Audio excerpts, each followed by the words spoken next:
इस वीडियो में हम stop loss, take profit, break even, bid price, ask price, spread और परसेंटेज इन पॉइंट्स जैसे कुछ शब्दों को कवर करने जा रहे हैं। स्टॉप लॉस और टेक प्रॉफिट ट्रेडिंग के इंपॉर्टेंट टूल्स हैं। स्टॉप लॉस ऑर्डर एक सर्टेन प्राइस लेवल पर पहुंचने पर ऑटोमेटिक ट्रेड को बंद करके संभावित नुकसान को सीमित करने में मदद करता है। दूसरी ओर टेक प्रॉफिट ऑर्डर ट्रेडर्स को एक स्पेसिफिक प्राइस टारगेट पूरा होने पर ऑटोमेटिक ट्रेड को बंद करके अपने प्रॉफिट को सुरक्षित करने की अनुमति देता है।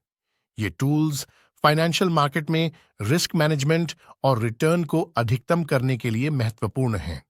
ट्रेडिंग में ब्रेक इवन पॉइंट को समझना। अब ब्रेक इवन पॉइंट क्या है?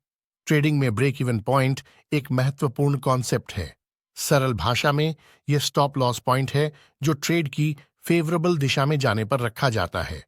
तो सरल शब्दों में यह न केवल हमारे कैपिटल को प्रोटेक्ट करता है बल्कि यह हमें कुछ प्रॉफिट गेन करने में भी सहायता करता है।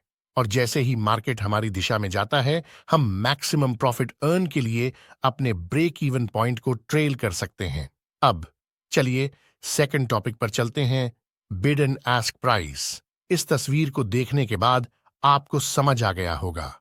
बिड प्राइस वह हाईएस्ट प्राइस रिप्रेजेंट करता है जिसे बायर्स किसी सुरक्षा के लिए पे करने को तैयार हो, जबकि आस्क प्राइस वह लोएस्ट प्राइस है जिसे सेलर्स एक्सेप्ट करने को तैयार हो। बिड एंड आस्क प्राइस के बीच के अंतर को स्प्रेड के रूप में जाना जाता है और यह market liquidity and supply demand dynamics को दर्शाता है। अब आइए स्प्रेड को समझते हैं। फॉरेक्स में स्प्रेड एक मुद्रा जोड़ी की खरीद और बिक्री मूल्य के बीच के अंतर को संदर्भित करता है। यह ट्रेडिंग की लागत को दर्शाता है और आमतौर पर पिप्स में मापा जाता है। Narrow spread high liquidity indicate करता है, जबकि वाइड स्प्रेड लो लिक्विडिटी का सुझाव देता है। ट्रेडर्स अक्सर कॉस्ट्स को मिनिमाइज करने और प्रॉफिट को मैक्सिमाइज करने वाले टाइट स्प्रेड ब्रोकर्स की तलाश करते हैं।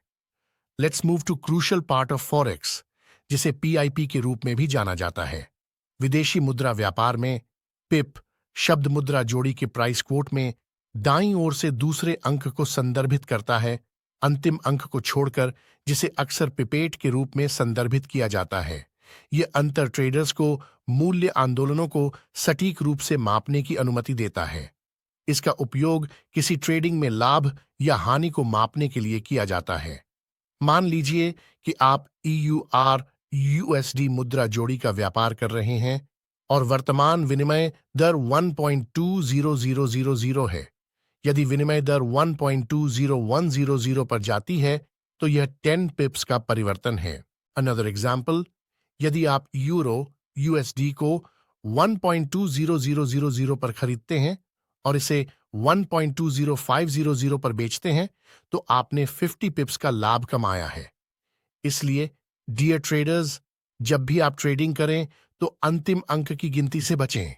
पिप्स कैसे काम करते हैं यह जानने से ट्रेडर्स को रिस्क मैनेज करने, पोजीशन साइज डिटरमिन करने और अपने ट्रेडिंग को इफेक्टिवली इंप्रूव करने में मदद मिलती है।